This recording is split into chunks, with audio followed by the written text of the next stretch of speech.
지난 주간에 주기도문을 얼마나 여러분들이 또 기도로 드리셨는지 한번 살펴보시면 좋겠어요. 초대교회 때는 주기도문을 하루에 몇 번? 아침에도 하고 점심에도 하고 저녁에도 하고 3번 했다 그랬죠. 전통적인 유대인의 기도를 하루에 3번 하듯이 초대교회는 주기도문을 3번 이렇게 기도하는 전통이 있었습니다. 미국에는 이 종교 자유재단이라는 게 설립이 되어 있어서 기독교 신앙을 이렇게 공개적으로 표현하는 것이 되면은 처벌을 받고 법에 저촉이 됩니다. 기독교 신앙의 자유로 시작했던 미국이 지금은 기독교를 오히려 배척하고 반대하는 그런 나라로 바뀌어졌어요. 참 안타까운 일이죠. 그래서 미국의 공립 학교에서는 주기도문, 10계명, 사도신경 이런 거 아예 하지 못하게 되어 있습니다. 근데 한 번은 이런 일이 있었습니다. 사우스캐롤라이나 주에 리버티 고등학교가 있었는데요. 졸업식이었습니다. 졸업생 대표로 코스터너라고 하는 학생이 졸업생 대표로 연설을 하게 됐습니다. 그런데 그 연설문이 학교에서 이렇게 검토를 하고 체크합니다. 그래서 학교 방침에 어긋나는 말들은 다 빼고 이렇게. 그래서 이제 학교에서 공식적으로 허락 맡은 승인을 받은 연설문을 가지고 졸업생 대표가 연설을 하게 되는데 이 친구가 그걸 찢어버렸어요. 그리고 졸업생 대표 연설하는 시간에 뭘 했는가 하면은 주기도문을 암송한 거예요.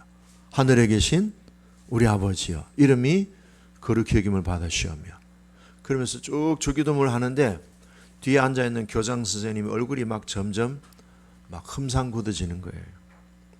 그런데 주기도문을 딱 마쳤는데 학생들이 으악 소리를 지르면서 박수를 얼마나 쳤는지. 그 학생들이 볼 때는 그 법에 저촉되는 건데 저촉되는 법을 무시하고 그냥 자기 신앙 고백으로 주기도문을 연설을 했다는 거예요. 이런 얘기했습니다. 어렸을 때부터 나는 하나님께 인도해 주신 부모님께 너무너무 감사합니다. 지금 내가 말하는 것을 연설하는 것을 여러분들은 다 이해하실 것입니다. 하늘에 계신 우리 아버지 그렇게 했다는 거예요. 그랬더니 교칙에는 어긋났지만 학생들은 다 환호하고 박수로 그것을 화답했다는 겁니다. 그러면서 이 코스터너는 이제 방송을 많이 탔겠죠. 그래서 CNN 방송 인터뷰에서 이렇게 얘기했습니다. 학교에서 기도를 금지시킨 것은 내 인생의 최악의 경험입니다. 나는 하나님을 증거하고 싶어서 사람들 앞에서 나는 주기도문을 암송했습니다. 그랬어요. 그래서 학교에서 회의를 한 거예요. 이 학생 퇴학시켜야 된다. 근데 이미 졸업시간 끝났어요. 그래서 학교에서도 졸업시간 끝마쳤기 때문에 더 이상 그 문제를 거론하지 않고 지나갔습니다. 참 용기 있는 행동이죠. 우리가 법에 저촉이 될 때 기도를 이렇게 공개적으로 주기도문을 우리가 할 수 있고 또 사도신경을 할 수 있고 또 십계명을 우리가 이렇게 걸어놓고 그것을 공개적으로 사람들 앞에서 보여줄 수 있고 그것을 신앙의 고백으로 선포할 수 있다는 것은 대단한 일이죠. 우리는 이 제한된 이 공간 안에서 주기도문을 마음껏 할 수 있습니다. 사도신경도 마음껏 할 수 있습니다. 근데 사도신경 주기도문 하면은 10년 감옥 처한다 하면은 그걸 감행할 수 있는 사람이 몇 명이나 되겠어요. 참 이런 부분들은 참 우리들에게 이 주기도문을 통해서 우리의 신앙을 고백하는 일이 용기가 필요하다 하는 것을 보여주는 한 사건이었습니다. 과거에 이런 책이 나왔습니다. 피아노 치는 변호사라는 책을 지어낸 분이 있는데요. 박지영 변호사의 그 간증이 기록된 책입니다. 이분은 원래 피아노 신동이라고 불릴 부릴 정도로 어릴 때부터 피아노를 굉장히 잘 연주를 했습니다. 그러니까 어릴 때 5살 때부터 피아노를 공부하기 시작했습니다. 예원학교, 서울예술고등학교를 거쳐서 서울대 음악대학에서 작곡 이론을 전공한 분이십니다. 이분이 어린 시절에 아버지가 부도 나가지고 피아노를 팔게 됐습니다. 그래서 이 딸의 재능을 알고 있는 엄마가 어떻게 하든지 또 피아노를 하나 구입을 했는데 그 당시에 단칸방에 살고 있었어요. 피아노를 방에 둘 수 없어가지고 주인한테 허락받고 주인 집의 마루에 피아노를 이제 설치해 놓고 거기서 이 딸이 주인 눈치 보면서 피아노 연습을 했습니다. 그런데 심각한 문제가 생겼는데요. 고등학교 3학년 때 림프암에 걸렸습니다. 림프암에 걸려가지고 그때부터 항암 치료를 받게 됐습니다. 이렇게 이거 구토가 나오는데 10시간 정도 이렇게 토악질을 했는데요. 창자가 막 그냥 목에까지 올라올 정도로 그렇게 고통스럽게 항암 치료를 받았습니다. 나중에는 주사 바늘이 하도 많이 꽂혀서 혈관이 다 없어지고 굳어지고 잠만 자면은 가위에 눌렸습니다. 그때 이분이 뭐 했느냐? 주기도문을 계속 했다는 거예요. 계속 주기도문을 했다. 그러다 어느 날 내가 죽지 않을 것이라는 확신이 생겼습니다. 주기도문을 계속 하는 가운데서. 그래서 나중에는 병원 생활에서 더 이상 가능성이 없다 하는 얘기를 듣고 나왔습니다. 그 집에서 뭐 했느냐? 식이요법만 한 거죠. 그래서 현미를 먹고 채소도 먹고 자연식을 먹으면서 1년 동안 주기도문을 늘 하면서 암세포와 싸웠는데 나중에는 완치가 됐습니다. 완치가 됐는데 지금까지 한 번도 그 종양이 발견되거나 재발이 된 일이 없이 건강하게 잘 지금 살고 있답니다.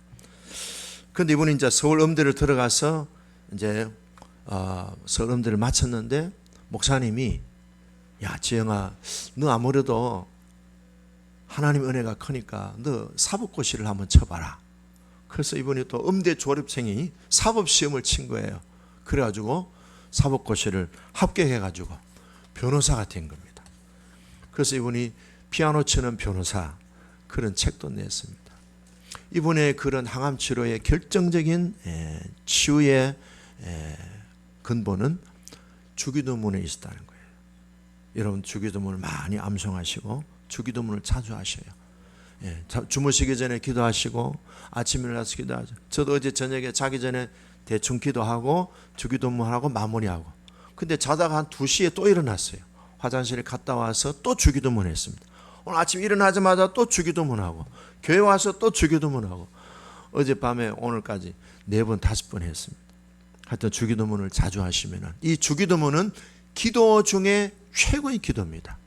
노래 중에 최고의 노래는 아가스, 그죠?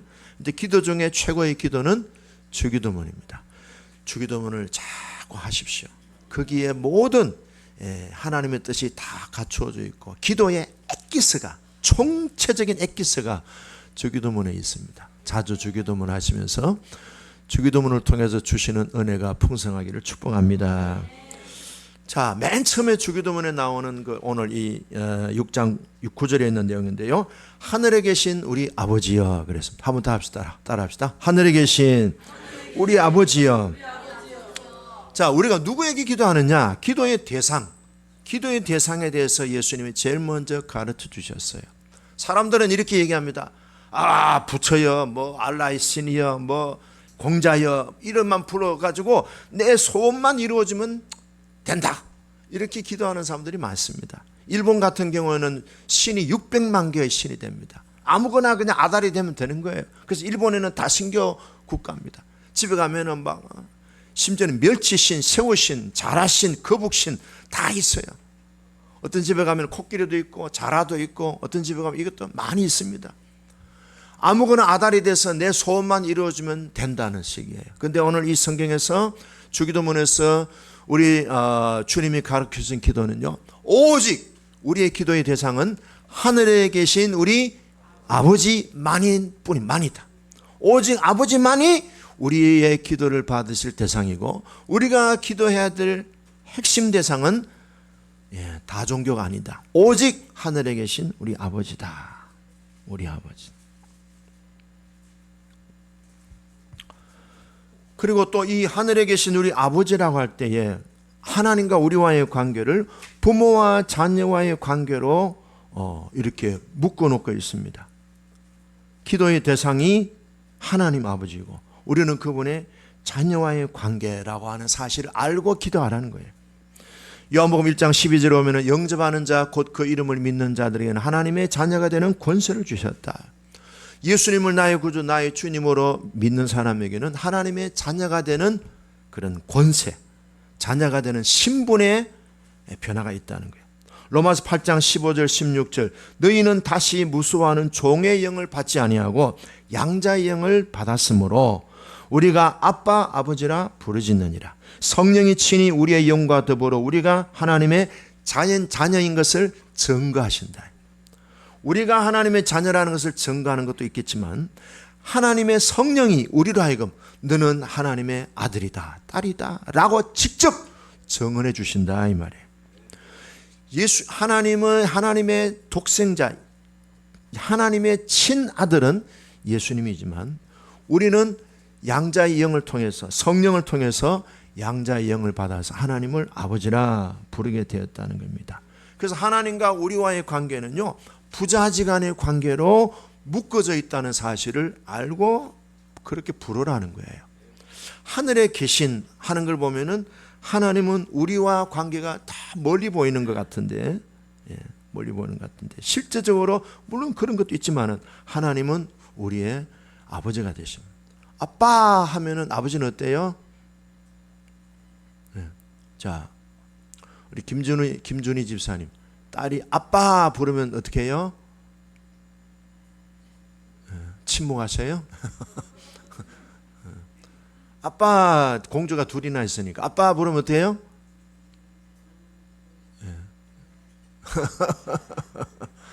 자, 아빠 부르면은 아빠는 왜 그래? 그래. 자, 우리 이기쁜 간사님 아빠 한번 불러봅시다.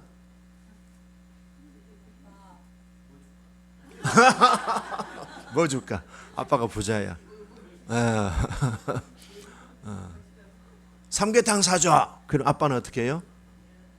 가자. 위에 삼계탕 집이 있으니까 가자. 하나님은 하늘에 계시지만 아빠 하고 부르면 언제든지 왜 불러? 뭐 줄까? 항상 딸의 부름에 대해서 아빠는 준비가 되어 있는 거예요. 하늘에 계신 우리 아버지는 그런 준비가 된 아버지시다 하는 사실을 기억하고 기도해라는 거예요. 그래서 아버지와 우리는 하나님과 우리는 부자지간이라는 관계성을 전제로 하고 기도를 들어라. 예. 하나님 아버지가 되신 우리 하나님은 어떤 아버지이신가? 오늘 성경에 아까 읽었던 거 앞에 보면요. 6장 8절 같이 읽어볼까요? 6장 8절에 그러므로 그들을 본받지 말라. 구하기 전에 너희에게 있어야 할 것을 하나님 너희 아버지께서 아시느니라. 자녀들이 아버지 보고 아빠라고 부르면 제가 무엇 때문에 나를 불렀는지 아버지들이 알고 있는 거예요. 그렇죠? 그리고 미리 알고 계시는 거예요. 미리 알고 계시는 거예요. 자, 예를 들어서 우리 전종원 집사님이 아들이 하나 있어요. 지금 아들이 고등학교 공부를 잘하고 있습니다. 옛날에 축구를 했는데 지금 전향을 해서 공부 열심히 해야 되겠다. 아빠도 뭐 좋은 대학 나오고 할아버지도 뭐 대학교 뭐 부총장까지 했는데 나도 하자. 그래가지고 이제 공부를 열심히 하는데 아빠가 이 아들을 보고 우리 아들이 대학 가면은 등록금을 준비해야 되겠다. 지금 전종원 집사님이 적금을 들고 있습니다. 아들 대학 가서 등록금에 대해서. 맞죠? 예. 근데 아들이 등록금 걱정하는 것 때문에 아빠한테 부담을 줄 것 같으니까 나 대학 안 갈래 하면은 아빠가 얼마나 섭섭하겠어요. 야, 아빠를 믿어. 너는 공부만 해. 아빠가 어떻게 하든지 투잡, 서리잡을 뛰든지 해서라도 내가 네 등록금은 내가 책임진다. 대학은 안 들어갔지만 등록금 미리 지금 적금 들고 있는 거예요. 이게 뭐예요? 아버지예요. 구할 것을 이미 아시고 준비해 주시고요. 그래서 이사야 65장 24절 보면은 그들이 부르기 전에 내가 응답하겠고 그들이 말을 마치기 전에 내가 다 들어준다. 하나님은 우리가 말하기 전에 다 준비해 주시고 말도 마치기 전에 미리 다 갖다 놓으시는 여호와 일의 하나님. 아버지는 또한 자녀들이 구하는 것보다 더 풍성하게 부어주셔요. 에베소서 3장 20절에 모든 것에 더 넘치도록 하실 아버지께 그랬습니다. 자, 오늘 조금 이제 세부적으로 봅니다. 하늘에 계신 그랬습니다. 하늘에 계신 우리 아버지요. 근데 이 마태복음에 보면은 예수님이 하나님을 아버지라고만 부릅니다. 아버지요, 아버지요. 계속 42번 나오는데 42번 가운데 절반이 하늘에 계신 아버지 이렇게 또 부릅니다. 그러니까 아버지라고 부를 때도 있고 하늘에 계신 아버지라고 부를 때도 있고 그랬다는 거예요. 동등한 똑같은 건 뭐예요? 아버지라고 하는 호칭을 예수님은 항상 쓰셨다는 거예요. 그러면 아버지가 하늘에 계신다는 뜻은 무슨 뜻일까요? 하나님은요 하늘에 계신다. 우리 이 땅에 있는 우리와는 전혀 다른 차원에 존재하는 분이시다. 하늘에 계신다는 말은 이 지상의 모든 것들은 하늘로부터 다 공급을 받습니다. 햇빛도 공급받고 비도 공급받고 그렇죠? 공기도 공급받고. 하늘이 만약에 없다면 이 땅에는 뭐 사막이죠. 춥죠. 그래서 하늘이 있기 때문에 이 땅이 존재하듯이 하늘의 하나님은 이 땅에 있는 우리와의 차원이 다른 초월적인 신성한 거룩한 그런 세계가 바로 우리와 구별된 하늘에 계신 그런 뜻입니다. 계시록 14장 오면은요 세 천사가 등장합니다. 첫 번째 천사가 모든 민족, 모든 종족, 모든 백성에게 전할 영원한 복음을 가졌다 그랬습니다. 근데 그 영원한 복음이 뭐냐? 영원한 복음은요 하나님을 두려워하여 그에게 영광을 돌리라. 이는 그의 심판 때가 이르렀습니다. 그는 하늘과 땅과 바다와 물들의 근원을 만드신 이를 경배하라. 하나님은 어떤 분이냐? 하늘과 땅과 바다와 물들의 모든 만물들을 만드신 창조주이시니 우리 모든 이 땅에 있는 사람들은 창조주이신 그분에게 경배하고 마땅히 예배를 드리고 영광을 돌리라. 이게 뭐예요? 이게 영원한 복음이라는 거예요. 하나님이 모든 만물들을 창조하셨다. 거기에 우리 자신도 하나님이 창조하셨다는 거예요. 천사가 하나님께만 영광을 돌리고 예배하고 경배하라고 한 이유는요 하나님이 모든 만물들을 창조하신 창조주이시기 때문에 그렇게 하라는 거예요. 그럼 하나님이 천지 만물들을 창조하신 하나님이라면요 이 창조의 지혜가 얼마나 지혜가 뛰어나시겠어요. 인간이 상상할 수 없는 지혜예요. 그리고 천지 만물들을 창조하셨으니까 그분에게 얼마나 큰 능력이 있는가. 전능하신 하나님, 전지하신 하나님. 이 땅에 우리가 겪는 인간의 한계와 연약함과는 전혀 다른 차원으로 존재하시는 하나님. 그래서 하늘에 계신 아버지여 한 겁니다. 이 지상에서 하늘이 없는 곳이 없듯이 하나님이 존재하지 않는 곳은 없습니다. 하나님은 천지에 충만하십니다.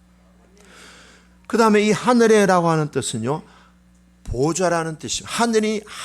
하나님이 계시는 보좌를 의미합니다. 여러분 보좌가 뭐예요? 보좌는 의자를 말합니다. 근데 그 의자는 누가 앉아 있어요? 왕이 앉아 있어. 그래서 보좌라 그러는 거예요. 우리가 앉아 있으니까 의자라 하지. 왕이 앉으면 보좌가 되는 거예요. 하나님이 앉아 계시니까 보좌라 그러는 거예요. 그럼 하늘이 어떤 곳이냐? 시편 103편 19절에 보면은 여호와께서 그의 보좌를 하늘에 세우시고. 그럼 하늘은 어떤 곳입니까? 하나님의 보좌가 있는 곳이에요. 하나님이 앉아 계시는 의자가 있는 곳이라. 그 의자에 하나님이 앉으셔서 하나님이 왕권으로 모든 만물을 다스리신다.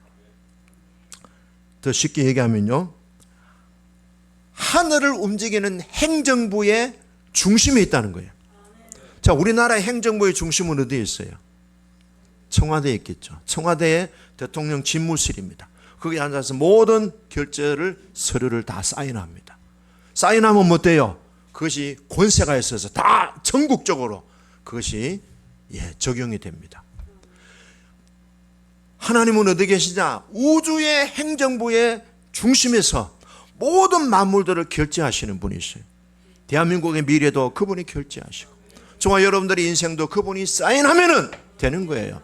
근데 하나님이 우리의 인생의 미래를 사인할 때에 얼마나 멋지게 사인하시는지 아시죠? 뭘 사인지 아세요? 여러분들을 복의 근원이라고 사인하세요. 제시카 복의 근원. 제시카라는 뜻이 뭔지 아세요? 임마누엘이라는 뜻이에요. 제시카하고 잘 사귀세요. 쟤만 따라다니는 복이 막 흘러들어옵니다. 임마누엘. 그래서 우리의 기도를 어디다 올려드려야 되는가 하면은 하늘의 우주의 중심에 앉아 계시는 하나님의 책상에 그걸 의식하고 그렇게 기도하라는 거예요. 할렐루야. 그 다음에는요, 이 하늘이라는 뜻은 하나님의 영역을 표시합니다. 하나님은 이 땅의 한계와 이 땅의 질서를 뛰어넘는 초월적인 존재입니다. 그 차원은 우리의 인간의 차원하고는 전혀 비교할 수 없는 너무너무 영원하면서도 전지전능하시면서 지혜가 충만한, 세상을 다스리고 만드실 만한 아이디어가 있는, 지혜가 있는 하나님의 IQ가 얼마나 되겠어요? 무한대죠. 그분이 누구라고요? 그분이 내 아버지다 이 말. 우리 아버지다 이 말. 전지전능한 아버지이십니다. 그래서 아버지의 자녀된 우리는요, 그분이 우주의 행정에 그 책상에 앉아서 모든 만물들을 통치하시고 다스리시고 결제하시는데 그분이 우리에게는요 얼마나 사랑으로 역사하시는지 몰라요. 그래서 우리는요 그 하나님의 전지전능하시고 정말 그분의 지혜는 우리가 상상할 수 없는 지혜, 그 지혜와 능력과 그분의 통치가 고스란히 우리에게 임하고 있습니다. 우리나라 자살률이요 OECD국 가운데 20년 동안요 1등이 변함이 없습니다. 오늘 아침에 통계를 보니까 1년에 14,000명이 자살하는 거예요. 하루에 몇 명? 하루에 30명. 우리나라 1등이 많아요. 자살률 1등, 알코올 중독 1등. 마약도 이제 우리나라도 지금 올라가고 있어요. 큰 배 한 척이 마약 차로, 마약 운반 배가 우리나라에 들어왔다. 그러면 이 자살하게 된 이유가 뭐예요? 우울증. 그죠? 우울증. 우울증은 왜 옵니까? 자기 자신에 대해서 부정적인 편견이 있는 거예요. 저는 편견이라고 얘기 드리고 싶어요. 자기 자신이 너무 못났다는 거예요. 자기가 자기를 봐도 보기 다 싫다는 거예요. 자기가 자기를 봐도 부담스럽다는 거예요. 그러니까 없어지는 게 좋다. 그래서 자살하는 거예요. 자기 자신에 대한 부정적인 이런 이미지에 대한 셀프 이미지에 대해서 하나님은요 항상 수정시키시는, 아니다, 너는 너무너무 내가 보기 좋은 존재다 그래요.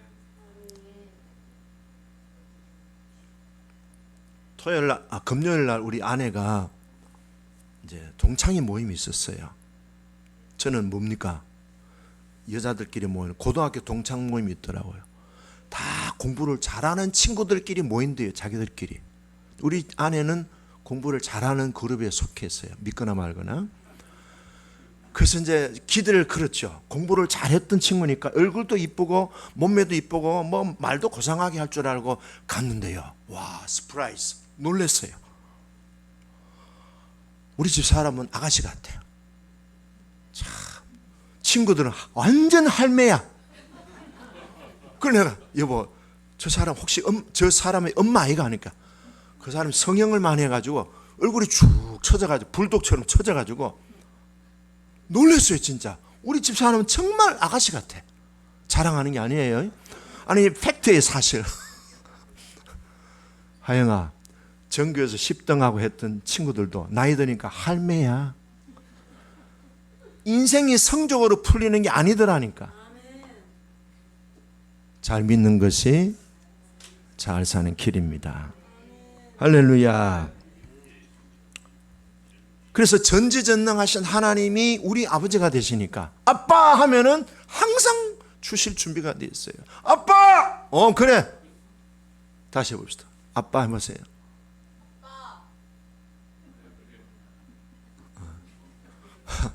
아빠가 딸을 위해서는, 아내를 위해서는 조금 덜 충성해도 딸을 위해서는 충성할 수 있는 거예요. 하나님께도 우리가 아버지 하면은 다 알고 계셔요. 하나님은 머리가 IQ가 나빠서 왜 그러는데 이래 하시겠어요? 네. 신디아가 같이 다니는 학교에 반 친구가 스리랑카 친구가 있어요. 근데 이제 비자를 갱신하기 위해서는 공부를 더 하든지 아니면 취업 비자를 얻든지 둘 중에 하나예요. 근데 이 친구가 이제 공부하려면 돈이 없어요. 공부를 계속 해야 되는데. 그래서 교수님한테 나 다음 학기는 학교 등록 못합니다. 돈이 없습니다. 네 얼마 있는데? 하니까 60만 원 있습니다. 괜찮아. 나머지는 장학금 줄게. 이런 거예요. 그러니까 don't give up. 포기하지 않아야 돼. 우리 예수 믿는 사람들은요, 하나님의 자녀들은 절대로 포기라는 단어는 우리 사전에 없는 겨. 할렐루야. 예. 그래서 내게 능력 주시는 주님이 우리와 함께 하기 때문에 I can 할 수 있고 You can 할 수 있고 We can 할 수 있는 거예요. 옆 사람하고 인사합시다. I can, You can, We can. 예. 나는 할 수 있고 당신도 할 수 있고 우리 다 할 수 있다. 내게 능력 주시는 주님이 전능하신 우리 하나님, 우주 행정부의 책상에 앉아가지고 나를 위해서 결제하는 그분은 항상 우리들에게 선하고 가장 복된 것, 가장 좋은 길로만 인도하시는 선하심과 인자하심이 뛰어난 분이셔요. 할렐루야. 그런 걸 우리가 마음에 인지하고 하늘에 계신 이렇게 기도해야 된다 이 말이야. 자, 그 다음에 우리라는 개념이 나옵니다. 우리예요. 하나님은 나의 아버지가 되지만 우리 아버지셔요. 그래서 우리가 기도할 때요, 기도하는 사람들끼리는 한 형제 관계가 성립이 됩니다. 하나님은 나의 아버지인 동시에 우리의 아버지로 연결됩니다.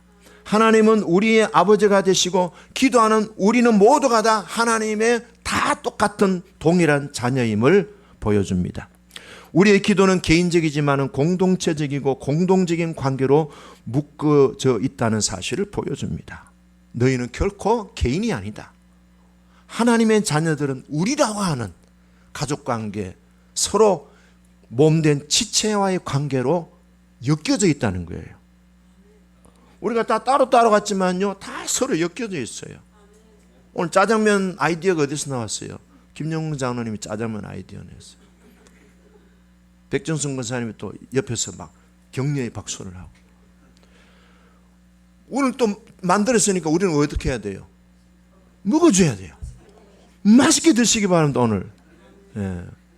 기왕 2그릇 드시면 더 좋아하시죠. 그럼 기분 좋으면 다음 주에 또 짜장면 할 수 있어요. 예. 카레도 물론 하겠지만. 우리는 기도하면서 서로가 한 가족이고 서로 지체가 되어서 원바디로 묶여져 있습니다. 성령으로 하나로 묶여져 있습니다. 그래서 기도는요, 결코 자신만을 위해서 기도해서는 안 돼요. 주위 사람들과 합심해서 기도해야 됩니다. 합심해서 기도할 때에 예수님도 마태복음 18장 19절에서 너희가 두세 사람이 합심하여 기도하면 무엇이든지 이루어주겠다고 했어요.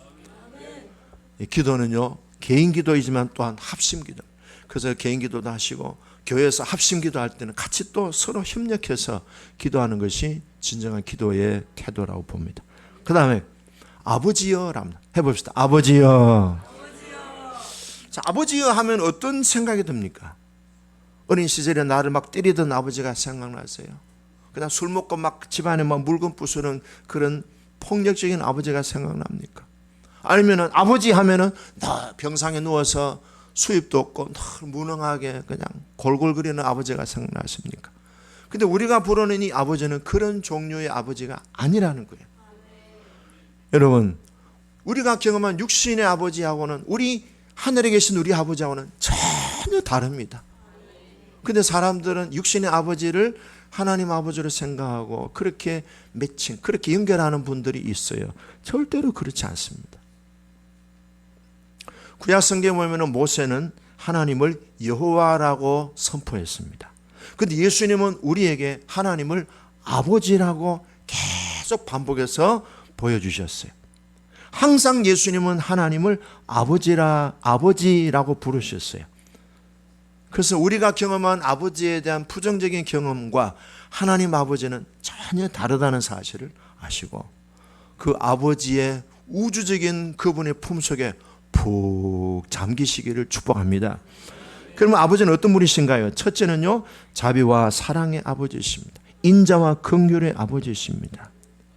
하나님은 우리를 사랑하실 때 끝까지 사랑하셔요. 절대로 버리지 않습니다. 절대로 우리를 떠나지 않습니다.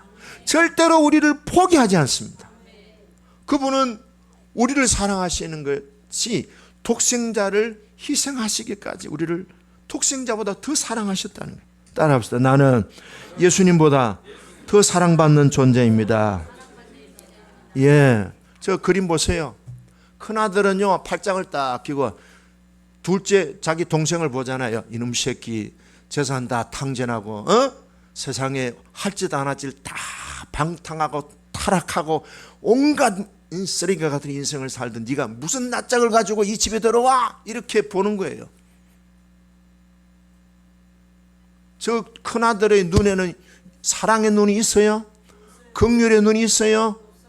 저 큰아들의 눈은요 우리 교회 어떤 권사님 눈보다 더 악랄해요. 우리 교회는 그런 눈 가진 권사님 없어요. 신랑이 아무리 속썩여도 척한 사랑의 눈으로 그냥 사람은 저 우리 재수 권사님 같은 눈이에요. 그냥 남편을 불쌍히 계시고 모든 것을 받아들여 하나님의 어미의 마음으로 인간아 그래도 나를 만나서 사는 거죠. 받아주는 거예요. 예. 근데 아버지가 보면 눈이 어때요? 반쯤 감겨져 있어요. 우리가 사람들을 보는 눈이 안 좋은 것을 보는 눈이 아니고 안 좋은 것을 보는 눈은 반쯤 감겨져 있는 거예요. 아들을 사랑의 눈으로 그렇게 보는 거예요. 하나님 우리를 그렇게 보셔요. 그래서요 하나님은 사랑하시는 하나님, 긍휼이 많으신 아버지시지만 또 하나는요 완전하신 아버지셔요. 근데 마태복음 5장 48절에 오면은 하늘 아버지께서 온전하신 같이 너희도 완전하라 했어요. 근데 이 부분을 완전하라고 하는 이 설명이 그 서론에는 뭐가 있는가 하면요 원수를 용서하는 거예요. 핍박하는 사람들을 오히려 축복해 주는 거예요. 그러니까 여기는 뭐가 있는가 하면 용서가 깔려 있는 거예요. 그러니까 우리가 하나님처럼 완전해지려면요 용서가 충만해야 돼요. 저는 우리 교회 식구들 가운데 정말 아내의 용서, 그 아내의 용서로 인생이 바뀐 사람들이 많다는 걸 알아요. 일단 저부터 그랬어요. 아내가 가끔 저에게 얘기합니다. 당신은 내니까 산 거야. 그래. 할렐루야 믿습니다. 당신은 내니까 산 거야. 충성. 자, 그래서 용서하는 것 이게 뭐야? 하나님의 온전하심에 대한 가장 중요한 특징이요 용서하는 거예요. 자, 예배 드리기 전에 꽁했던 마음을 예수 이름으로 여러분들 푸시기 바랍니다. 그 다음에 하나님은요 가장 지혜로우신 분입니다. 예수 믿으면요 사람이 똑똑해지는 이유가요 아버지가 지혜롭기 때문에 자녀들이 지혜로운 거예요. 그 다음에 끝으로 하나님은 아버지는 약속을 지키시는 분이죠. 그분은요 한 번도 약속을 어긴 적이 우리가 어기지. 하나님 한 번도 나를 실망시킨 적 없으시고 어디 있죠 찬송?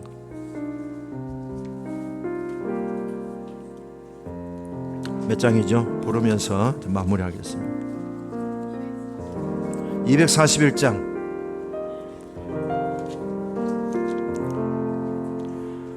하나님 한 번도 나를 실망시킨 적 없으시고 실망시킨 적 없으시고 언제나 공평과 은혜로 나를 지키셨네. 오 신실하신 주, 오 신실하신 주, 오 신실하신 주, 내 너를 떠나지도 않으리라, 내 너를 버리지도 않으리라.